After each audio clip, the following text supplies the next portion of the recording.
నమస్కారం మిత్రులారా, మన మనసు నోరు ఒక గొప్ప బ్రహ్మాస్త్రం కన్నా అమృతం కన్నా గొప్పదని మీకు తెలుసా? ఆదిశక్తి పరమాత్మ మన కోసం 4 యుగాలు సృష్టించారు. ఆ యుగాలలో మనుషులు మోక్షం కోసం, పుణ్యం కోసం, పాపాల నుంచి ముక్తి కోసం ఎంతో కఠినమైన నియమాలు పాటించేవారు.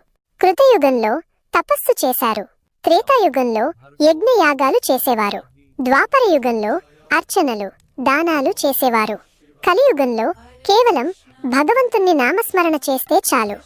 గత యుగాలలో కఠినమైన పూజలు తపస్సులు చేస్తేనే ఫలితం దక్కేది.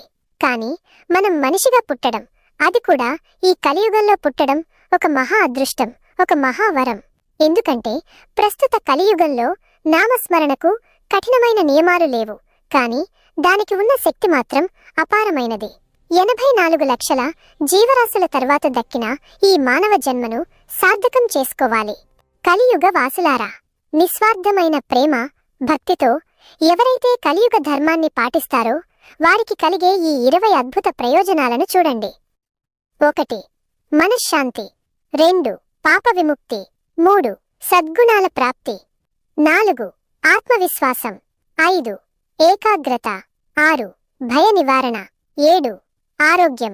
8. దురలవాట్ల నియంత్రణ. 9. కుటుంబ సౌఖ్యం. 10.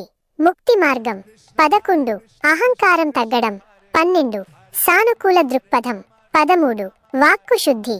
14. కష్టాలను తట్టుకునే శక్తి. 15. నిరంతర తోడు. 16. కాలం సద్వినియోగం.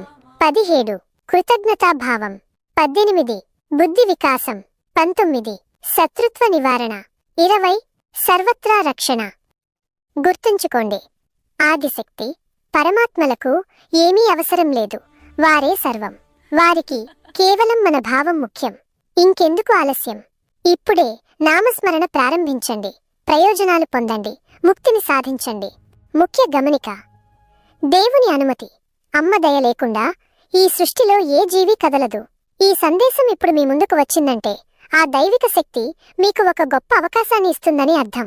మన సమాజం బాగుండాలని కోరుకుంటూ ఈ మంచి మాటను నలుగురితో పంచుకోండి.